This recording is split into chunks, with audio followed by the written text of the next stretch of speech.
আসসালামুন আলাইকুম। বাংলাদেশের মুমিনদের মধ্যে বড় একটা দল, তারা বিশ্বাস করে সাহাবারা সত্যের মাপকাঠি।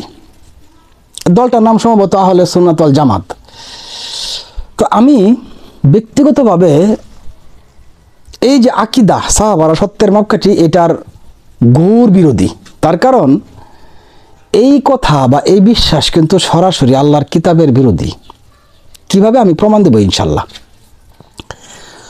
তো আমি যখন প্রথম এই জিনিসটা আমার চোখে আসলো যে আহলে সুন্নাত ওয়াল জামাতের মতো বড় বিশাল বড় একটা দল মনে করে সাহাবারা সত্যের মাপকাঠি, তখন আমি চিন্তা করলাম যে এটা একটু দেখি তাদের এই বিশ্বাসের মূলে কি আছে।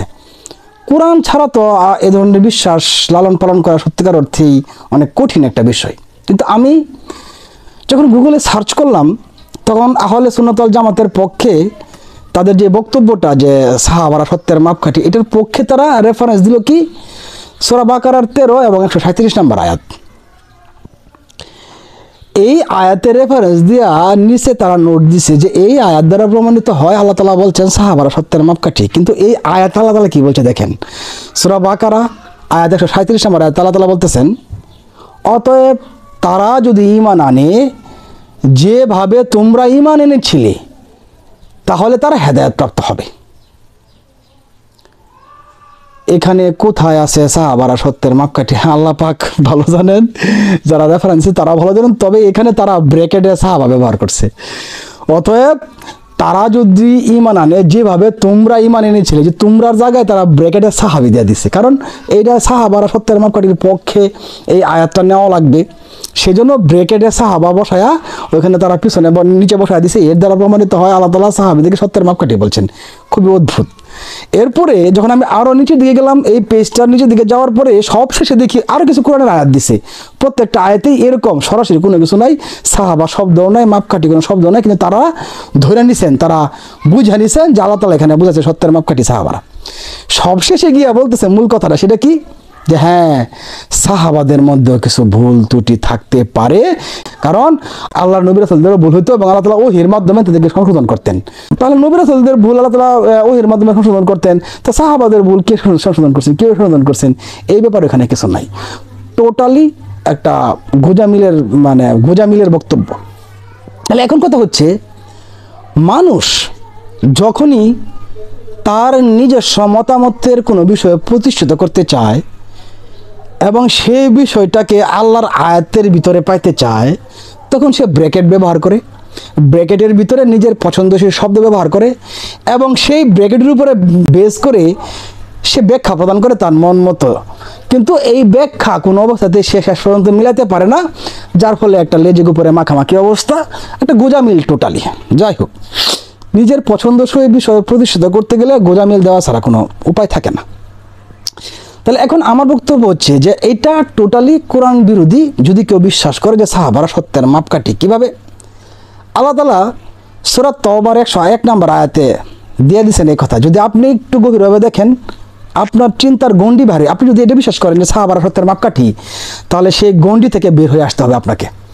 আপনি আল কোরআনের আশ্রয় নেবেন এবং দেখবেন টু দ্য পয়েন্ট আল্লাহ তাআলা এখানে কি বলতেছেন।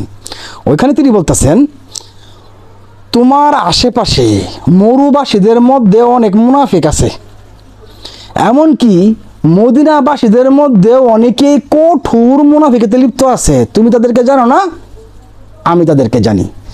আল্লাহ তাআলা বলতেছেন, আল্লাহর রাসূলকে বলতেছেন যে তোমার আশেপাশে মরুবাসীদের মধ্যে অনেক মুনাফিক আছে, এমনকি মদিনাতে অনেক মুনাফিক আছে যারা কঠোর মুনাফিকতে লিপ্ত আছে। তাহলে আল্লাহর রাসূলের আশেপাশে কারা থাকে? সাহাবারা। তারাই তো সাহাবা, তাই না? তারাই সাহাবা, তাদেরকে আমরা সাহাবা হিসাবে জানি। তা আল্লাহ তাআলা বলতেছে যে সাহাবাদের মধ্যে মুনাফিক আছে, আর ওনারা বলতেছে যে সাহাবারা সত্যের মাপকাঠি। এটা হইল? এটা কি আল্লাহর আয়াতের বিরুদ্ধে যাচ্ছে না? আপনি কিভাবে এটা বিশ্বাস করেন? আল্লাহর রাসূল যখন বিদায় হজের ভাষণে গেলেন, তখন সেখানে 1.25 লক্ষ সাহাবা ছিল বলে আমরা জানতে পারি। তো এই 1.25 লক্ষ সাহাবা কি সত্যের মাপকাঠি হতে পারে কখনো?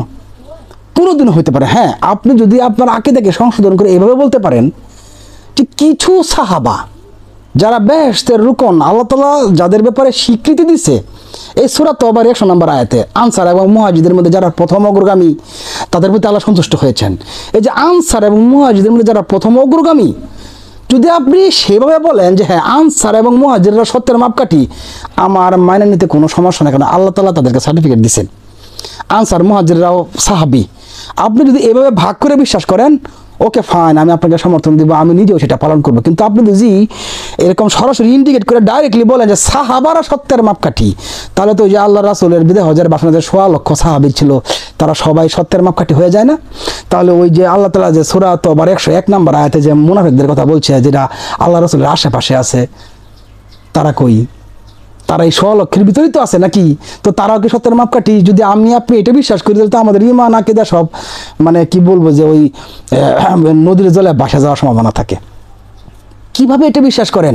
আপনি সূরা তওবারই ৯৭ এবং ৯৮ নম্বর আয়াত দেখেন, ওইখানে এভাবে আল্লাহ তাআলা এভাবে বলতেছেন যে বেদুইনরা কুফর এবং কপটতায় অধিকতর এবং তারা যাকাত দেওয়াটাকে জরিমানা হিসাবে মনে করে এবং তারা মুসলমানদের ধ্বংস কামনা করে, তাদের উপরে মনে মনে অভিশাপ দেয়। তো এই যে মানুষগুলা, এই যে মুনাফিকগুলা, এই যে কপট কঠোর এবং কুফরকারী মানুষগুলা, এগুলা তো আল্লাহর রাসূলের আশেপাশেই ছিল। এরা তো ওই বিদায় হজের বাসনের ১৬ লক্ষ সাহাবাদের মধ্যেই ছিল। তো সব সাহাবারা কি এই সত্যের মাপকাঠি নাকি? আপনি এটা কীভাবে বিশ্বাস করবেন? কিভাবে এটা মানবেন সরাসরি আল্লাহর আয়াত থাকার পরেও? তো হয়েছে কি, মানুষের যে স্বাভাবিক যে চিন্তাধারা, তার যে গণ্ডি, যে গণ্ডির ভিতরে সে তার শিক্ষা জীবন 10 বছর 15 বছর 20 বছর ব্যয় করছে, সার্টিফিকেট অর্জন করছে যে শিক্ষাগুলোর মধ্যে দিয়া, সেই শিক্ষা থেকে সে কিভাবে বের হয়ে আসবে? তার শায়েখ, তার পীর, তার হুজুর যে আকীদা লালন করে এবং তার ভিতরে যে আকীদা ঢুকায়া দিছে, তার ভিতরে যে বিশ্বাস ঢুকায়া দিছে, সেটা থেকে সে কি করে বের হয়ে আসবে? এটা অনেক কঠিন একটা বিষয়।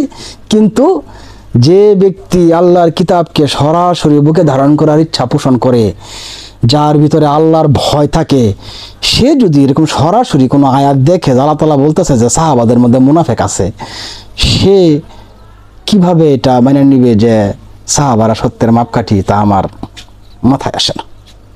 তো যাই হোক, পরিশেষে একটা কথাই বলবো, আমি সবসময় কোরআনের টু দা পয়েন্ট নিয়ে কথা বলি। সরাসরি আল্লাহ তাআলা কি বলছেন টু দা পয়েন্টে কথা বলি, যা বলছেন তাই। ব্যাখ্যা বিশ্লেষণ নামে হাদিসের রেফারেন্স টান দিয়ে এটা অন্যদিকে প্রভাবিত করার মতো দুঃসাহস আমি কখনোই করি না। সেজন্য আমার কথাবার্তা সবসময় কাট হয়, অনেকের কাছে পছন্দসই হয় না, অনেকের কাছে ভালোও লাগে না, অনেকে এসে হুমকি দামকিও দেয়, মন্দচারীও বলে, আবার কেউ নসিহত করে, কেউ ভালোবাসে। তো এই সব কিছু মিলাই আমি সবসময় চাই আল্লাহ তাআলা সরাসরি কোরআনে যা বলছেন তাই পালন করার এবং অন্যকে পালন করতে পরামর্শ দেওয়ার, ব্যাস এটুকুই।